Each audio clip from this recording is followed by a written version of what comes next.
Hello everyone, I am Mr. Bacallier and you are still you. We're going to talk today about how to deal with polar coordinates and polar coordinate systems, which is something that you all probably haven't seen very often. They do have some practical applications and we will talk about those today. So we're going to talk about what exactly polar coordinates are and how to convert between rectangular coordinates and polar coordinates. Polar coordinates are different from rectangular coordinates. You might be used to seeing rectangular coordinates in the format, say, 3, 4, which is the x, y format. That's in Cartesian form. That means that we would be going 3 in the x direction and 4 in the y direction. But polar coordinates are a little bit different. Polar coordinates are written in the format r theta. So when you see something that is in polar form, you are going to have a radius length along with an angle represented here. So you might have something that says, say, 3 pi thirds. We'll do another one that's at 5, 2 pi thirds, and we have another one that's at 160 degrees. So let's look at how to graph each of these points. We're going to label these point A, point B, and point C. If we look at a polar graph is going to look a little bit different from what we're used to seeing in terms of a XY graph. A polar graph is made up of a series of circles. So you would have a circle that is a distance of 1 from the origin. Next, you'll have a circle that is a distance of 2 from the origin.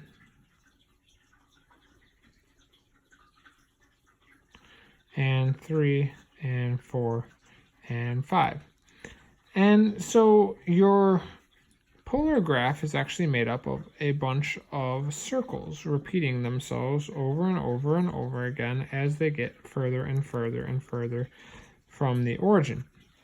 A polar graph ends up actually looking something like a radar that you might see in, say, a movie, or if you happen to be a submarine worker, you would see radar. And when they see something on the radar, they say how far it is and at what angle, and those are polar coordinates. So if we say that something is at 3 pi thirds, then we would say that it is 3 units out in the pi thirds direction. So pi thirds is approximately here, so point A would be there. The point 5, 2 pi over 3, would be 5 out in the 2 pi over 3 direction, and 2 pi over 3 is around here. So if we were to go and make our circle a little bit bigger, our 5 would be coming all the way out here, and 5 at 2 pi over 3 would be somewhere around here, and we would label that as point B. And then we have this thing that's at 160 degrees. You notice I changed from radians to degrees. Polar coordinates can be done either in radians or degrees. And so if we're at 160 degrees, 60 degrees is the same as pi thirds. So it's still on this line, which is pi thirds up from the origin. And we are 1 unit out, which means that point C would be here. That's how we graph stuff that's in polar format. It's relatively straightforward, aside from the fact that it's circular. And you're really just looking for a certain point at a certain angle. Now, if we want to convert between rectangular and polar format, there are some things that it is important to note. And these are things that we get from looking at a triangle. If I am looking at a point that is here in a position of xy, this value right here we could call r. This value right here would be y, this value right here would be x, and these would form a right angle. Well, in this situation, because r is the hypotenuse of a right triangle, we can say that r is equal to the square root of x squared plus y squared. We can also say that the cosine of this angle, we'll call theta, would be equal to x over r, which means that r multiplied by the cosine of theta is equal to x. And similarly, we can say that the sine of theta is equal to y over r, which means that r multiplied by the sine of theta is equal to y, like that. We can also say that the tangent of theta is equal to y over x, but we won't usually use that one, though it is still true. The things that we'll usually really focus in on are this guy, this thing, and this thing. Those are our identities that allow us to switch back and forth between one format and another. So let's say that we have a point, or a simple point. Let's say that we have the point 4, 4. And we want to put this into polar form. Right now, this is in rectangular form. If we want to put it into polar form, then the first thing that we need to know is what our r value is. Well, our r value is going to be equal to the square root of x squared plus y squared. Well, 4 squared plus 4 squared is going to be 32, which means that our r value is going to be equal to the square root of 32. Next, we want to know what our theta value is going to be. Now, if we know what our theta value, if we know what our r value is, we could say, for example, that the cosine of theta is equal to our x value divided by our r value. And we could take the inverse cosine of 4 over 32. We could use that to find out what this is. Or we could use our tangent and say, well, this is 4 and this is 4. And based on our knowledge of the unit circle, this is going to be 45 degrees or pi fourths, which means that theta equals pi fourths or 45 degrees, depending on your angle of choice.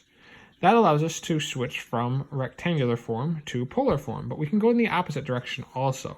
Let's say that we have a polar angle, or polar coordinate point, sorry, that is at, let's say, 2 pi thirds.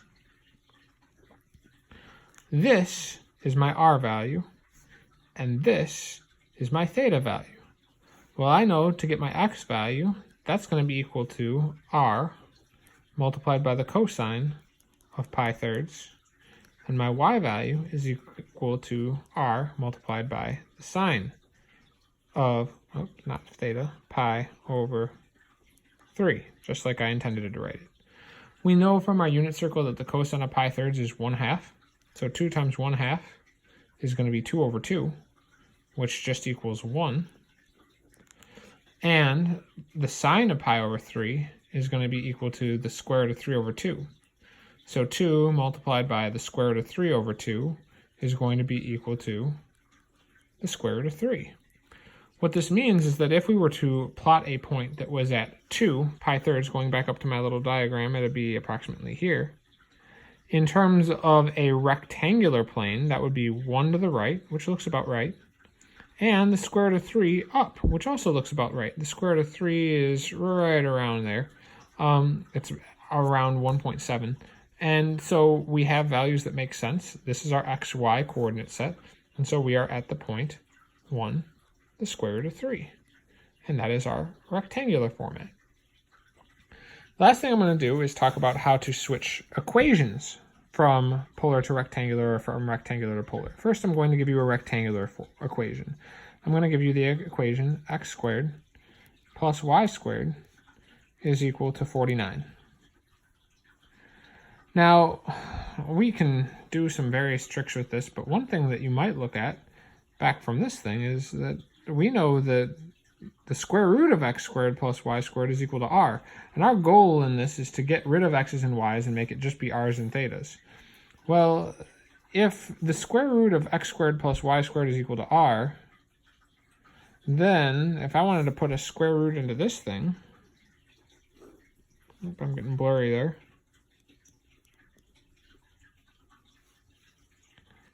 That would be equal to 7. And that would mean that r is equal to 7. And you might ask, well, what in the heck does that graph even look like? Well, the radius is always 7. If I want a graph whose radius is always 7, right now the radius is 5, radius 7 is here, the radius would just always be 7. And I would end up with a circle with a radius of 7. And that would be the polar format of this equation. I can go in the other direction also. I could have an equation that says, for example, r equals 4 cosine of theta plus the sine of theta. Now, my goal is to get this to only have x's and y's. So there are a variety of ways to do this, but the one I'm going to use is to multiply both sides by r. That'll make my values a lot easier to work with. So I'm going to multiply both sides by r, which means that I have r squared is equal to 4r times the cosine of theta plus r times the sine of theta. Now, if we think back to our identities from up here, if r is equal to the square root of x squared plus y squared, what's r squared equal to? Just x squared plus y squared. So this thing becomes just x squared plus y squared. R cosine of theta is also something. R multiplied by the cosine of theta is just x.